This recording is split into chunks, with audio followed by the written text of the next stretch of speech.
Hello, everybody. Hope you're having a fantastic day. My name is Kmart, and I want to talk about some basketball. And today, we are continuing on with our early off-season preview, asking a handful of questions of each of the teams in the NBA here as we are getting started with the really very earliest stages of this current off-season. So, if you've seen the other videos, you know the drill by now. We're going to take it one team at a time. We're going to ask some questions and hopefully answer them relatively well. So, with that in mind, we get to the topic of today's preview video, and that is the defending Eastern Conference champions, the Miami Heat. So, well, an interesting place for the Heat to be in, right? They came into the playoffs as mostly a non-factor, a team that a lot of people thought were just kind of going to go away relatively quickly. Instead, they make what felt like a miraculous run all the way to the finals before the Nuggets were finally able to put a stop to them. But it was an incredible season in the end, but it was definitely a rocky road to get there, as we'll take a look at some of the stats here for the Heat over the course of that season. They had a 44-38 regular season record. That was good enough to be the 7th seed in the Eastern Conference. After the play-ins, officially they dropped to the 8th seed, just because of the way that the play-in works. Those two teams get 7th and 8th. So technically speaking, when they reached the playoffs, they were in a worse position than they were at the end of the regular season, but they did still make it to those playoffs. They then proceeded to go 14-11 in the postseason before being eliminated in the finals by the Nuggets. So pretty good there. Make it all the way to the finals, finish 7th in the regular season. Do want to mention, because I kind of forgot about it when I was going through that regular season record, despite being 44-38, they were first in the Southeast Division. They actually did win their division this year, so that's good for them, but it's also maybe a slight indictment on the Southeast Division, because the team with the best record in your division was the 7th seed in the Eastern Conference, so teams in that division do kind of have to step it up in the near future. But it was beneficial for the Heat. They were able to get in there and make a run to the postseason, due in large part because all the other teams in their division were bad. So, one team's mistakes is another's sort of benefit. But getting into more of the stats here for the Heat, we can see on the screen right now, offensive rating, they were ranked 25th.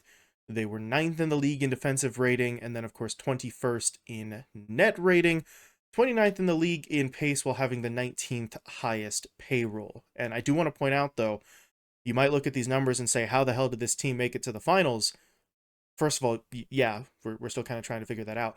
All of these numbers, though, are for the regular season, not for the playoffs. So the Heat really did sort of turn things around in the back end of the campaign, and then obviously once the postseason began. But this is one of the reasons why there were so many question marks about the team going into that playoff run, because all of their regular season statistics pointed to this team not really being able to do a whole hell of a lot, and then they sort of turn on the Jets and surprise us all. So, definitely still a mystery to a certain extent how they pulled it off, but they did. But with that in mind, we can move away from the stats for the Heats, take a look at some of the additions and losses to the roster. And as of right now, there's not really a lot. The Heat have been in a lot of rumors about going after, this free agent or that, looking into trades for 2 to 3 of their own players, as well as ones elsewhere around the league. But none of those moves have happened yet. In terms of additions, it's just the lone draft pick that the Heat had, which was Jamie Jaquez Jr. Hope I'm pronouncing that right. And they drafted him, and that was really the only pick I think that they had. And then in terms of losses, nothing has been confirmed yet. They've got some free agents. They've got some guys who are maybe in limbo a little bit about where their future is going to be, but as of right now, I don't think anyone's confirmed to have left that roster. Again, if I'm wrong, we'll edit it and we'll have some sort of mention of it there, but for now, the Heat haven't lost anyone. So with that in mind, we can get into some of the questions here for this Heat squad. And question number 1 is, which version of this team is the quote unquote real Heat. And this gets into a little bit of what I was just sort of talking about.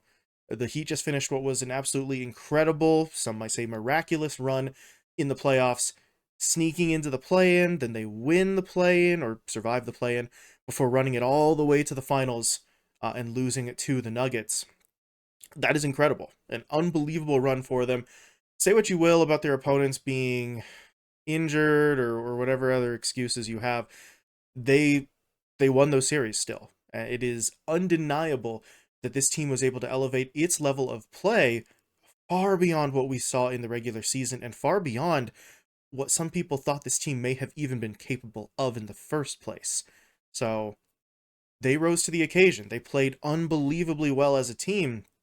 The question now is, well, like I said, which version of the Heat is the real one?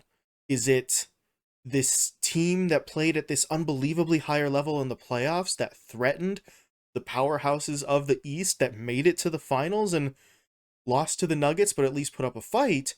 Or was it the middling, struggling, kind of adrift at sea kind of Heat that we saw for a lot of the regular season, where they just hadn't quite figured things out?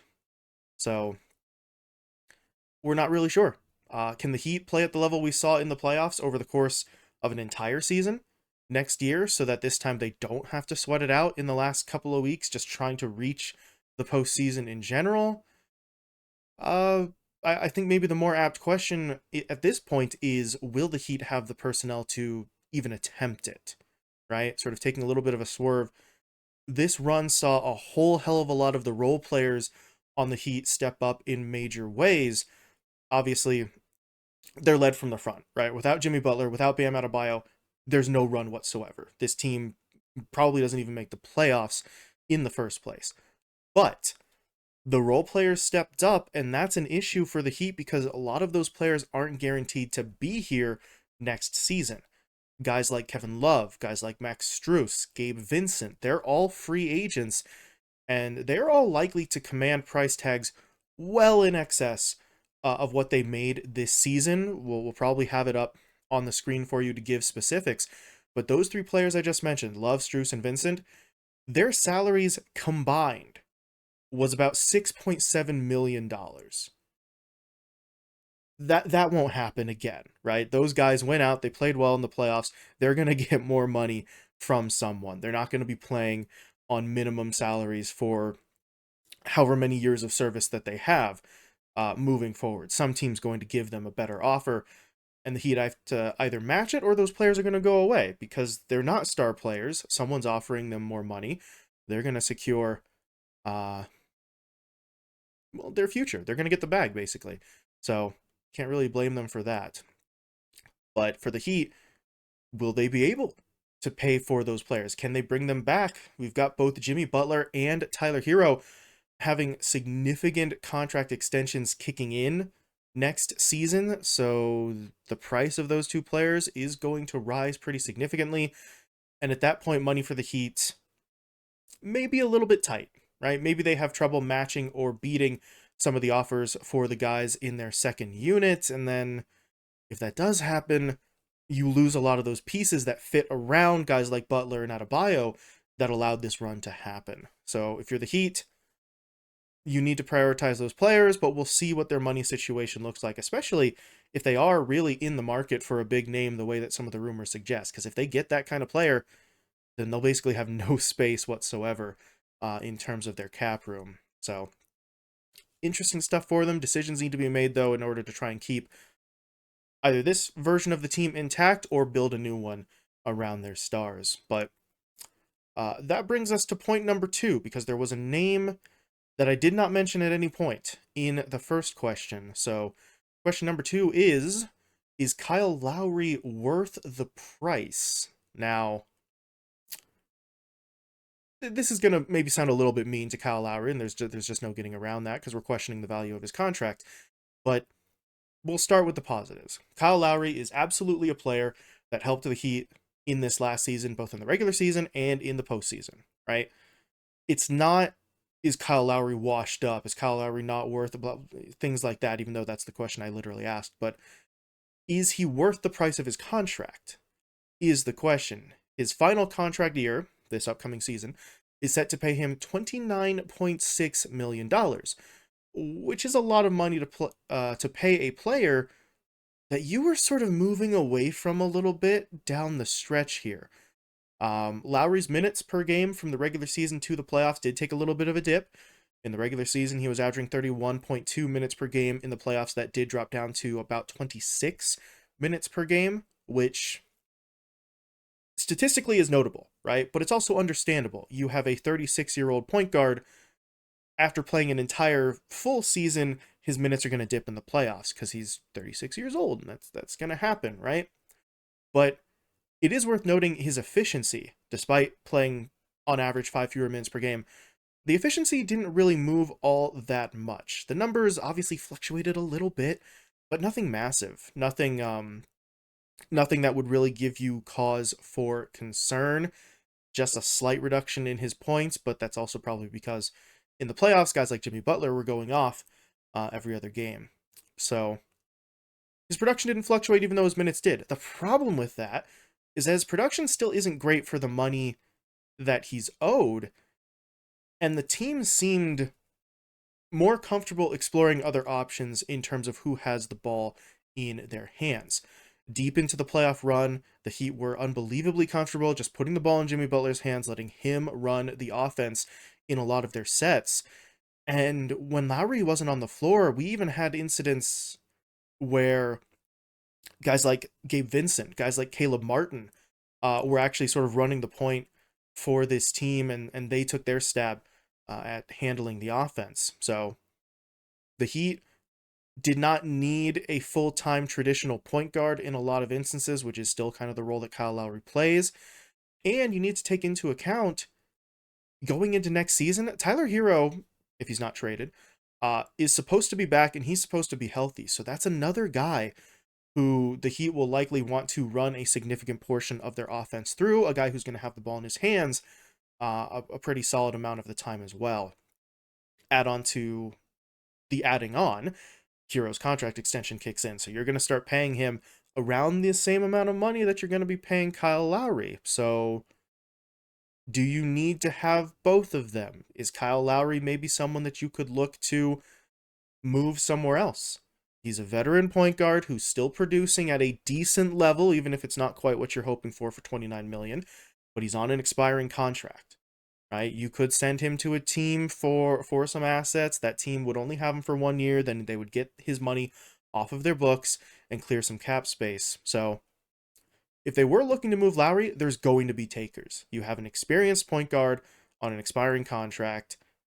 Someone is going to make an offer. It may not be a massive one, but if they do move Lowry, that frees up money for the big name trade that they might be chasing. It brings opportunities to re-sign those guys, right? Your Gabe Vincents, your Max Struses. You'll have the money needed to potentially match some of the offers that those guys could get in free agency. So it might be worth it. They weren't really using Lowry as much as we thought that they would, so maybe now is the time to try and cash in and get something back for him. We'll have to see. In the meantime, we do get to point number 3 here, less of a question, as I've said before, and more of a statement. That statement being, get Bam Adebayo some damn help inside, guys. This is going to be a little bit subjective, but to me, the list of players that the Heat could rely upon in the paint this year, both on the offensive and defensive end of the floor, is one name. It's Bam Adebayo. Everyone else was not really consistent. When Bam left games, the Heat had a very clear hole in the middle, both on offense and on defense, and simply relying on Butler and the other perimeter scorers, your other sharpshooters, to just outshoot your opponents while Bam is on the bench is not something viable in the long term, right? And then we especially saw in the finals against the Nuggets, I mean, Jokic is pretty much unstoppable no matter who you put on them, but Bam could not be on the floor for the entirety of the game. Someone else had to try and guard Jokic, and you saw the Heat throw a lot of players at him. None of it really worked because they don't have really a reliable backup center. If you take a look at the options that they tried to work with, They played Kevin Love in there for a little bit, but honestly, he's more of a power forward than a center, and he can't really play extended stretches of minutes. He's kind of better at this point in his career in shorter bursts. Cody Zeller got thrown in a couple of times, and he has the size, sure, but very little in the way of mobility, and honestly, he did look overmatched in a lot of cases, especially playing against Jokic. He just got kind of eaten alive. So those are the two more experienced players in terms of developing talent. Nikola Jovic, not Jokic, Jovic, is on the roster, but he's not really getting any time, right? This was, I think, his rookie season, and the Heat weren't really using him too much. I think they still kind of consider him to be a relatively raw prospect, so throwing him directly into a role as the primary backup to someone like Adebayo is probably more than Jovic is ready for at this stage in his career. And I don't want that to sound too harsh, but Jovic just finished his first season. I mean, if you want to throw him in there and have him guard Nikola Jokic in the finals as a rookie, you either have supreme confidence in this kid or you aren't looking at his best interests here. So they weren't really able to throw him in there. And at this point, they need someone. They need to go out and get someone to be that reliable backup center, or even a power forward who you just want to play down to the five. That would honestly work as well. That's part of the reason why I sort of mentioned Kevin Love in here, because he did kind of drift back and forth just a little bit. So you got to find someone. Don't really care who it is. You don't have to go chasing big names. Don't go looking for, Ayton or Vucevic or something like that. Just get yourself a backup who can go in there and, if needed, play you 20 to 30 minutes a night so that Bam isn't carrying the weight of the world on his shoulders, right? Either that or Nikola Jovic has the greatest summer of development that we have seen in recent memory and comes back in his sophomore season suddenly capable of manning that spot. That could happen too. But honestly, even if it does, I would probably suggest for the Heat to go out and grab someone, just in case.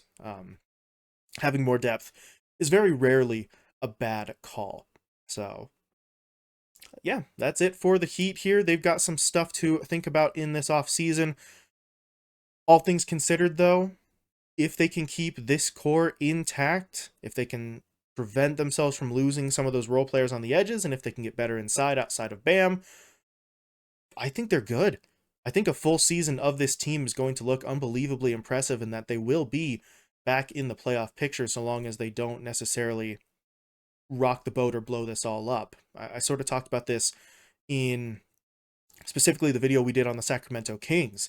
If you're going to go chase a big name, don't blow up the entirety of the roster to get that name, right? Because if you break up this core, you're not guaranteed that the big name guy that you bring in is going to make your team significantly better, because, as a reminder, in case you've forgotten, in about a month, this team made it to the NBA Finals.